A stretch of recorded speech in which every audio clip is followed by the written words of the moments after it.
सोचकर देखिए, एक इंसान रोज सुबह उठता है, अपनी 8 से 10 घंटे की शिफ्ट में जी तोड़ मेहनत करता है, लेकिन शाम को काम के बाद किसी आरामदायक घर में जाने के बजाय उसे अपनी ही गाड़ी की पिछली सीट पर सोना पड़ता है। सुनने में अजीब लगता है ना, कि कोई हफ्ते में 40 घंटे काम करे और फिर भी बेघर हो। आज हम इसी विरोधाभास को समझने वाले हैं। इस एनालिसिस में हम हाउसिंग यानी आवास की अस्थिरता और सिस्टम की आर्थिक सच्चाइयों को डिकोड करेंगे।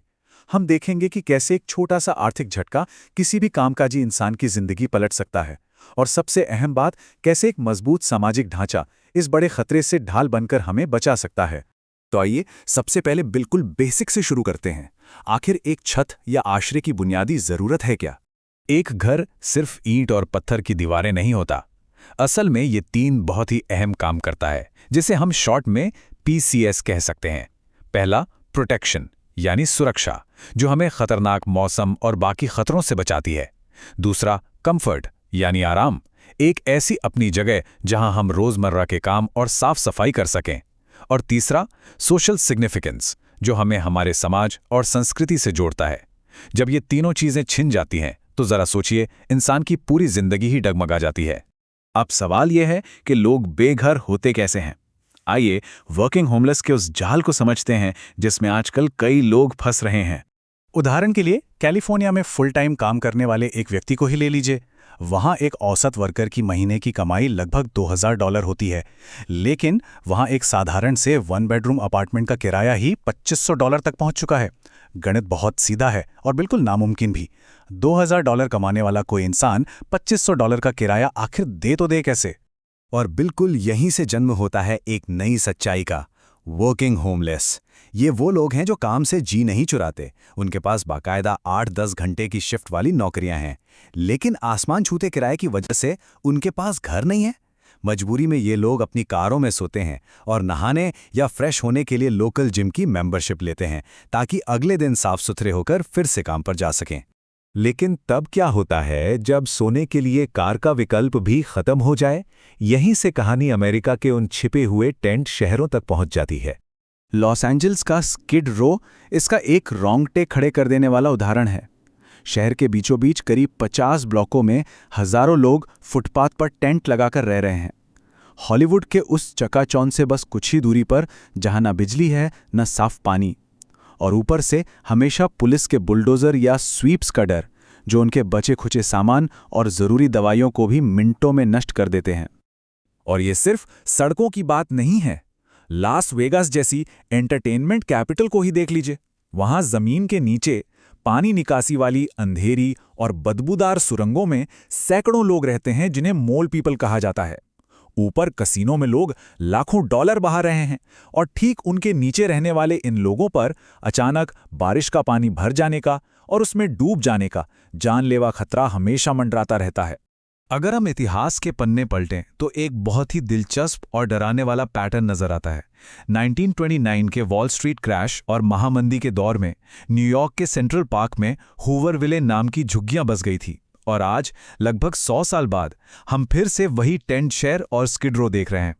साफ है कि जब भी इकॉनमी में भूचाल आता है, कमजोर सिस्टम की मार सबसे पहले मेहनतकश लोगों पर ही पड़ती है। इस पूरे संकट को गहराई से समझने के लिए आइए एक बिल्कुल नया नजरिया अपनाते हैं।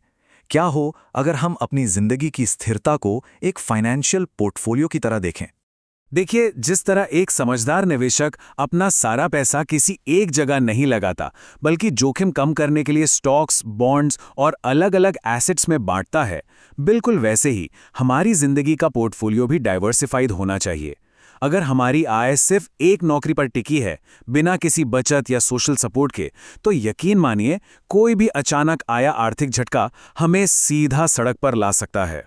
फाइनेंशियल दुनिया में एक्सपर्ट्स हमेशा 3 से 6 महीने का इमरजेंसी फंड रखने की सलाह देते हैं, ताकि बुरे वक्त में संभलने का मौका मिल सके। लेकिन एक बेघर होने की कगार पर खड़े इंसान के लिए उनका बफर क्या होता है? उनके लिए ये बफर कोई बैंक अकाउंट नहीं, बल्कि उनका वो अस्थायी टेंट या उनकी गाड़ी बन जाती है, जो मुसीबत के वक्त उन्हें कुछ दिन का सहारा देती है। फाइनेंस में एक टर्म होता है रिस्क कैपेसिटी, या जोखिम सहने की क्षमता।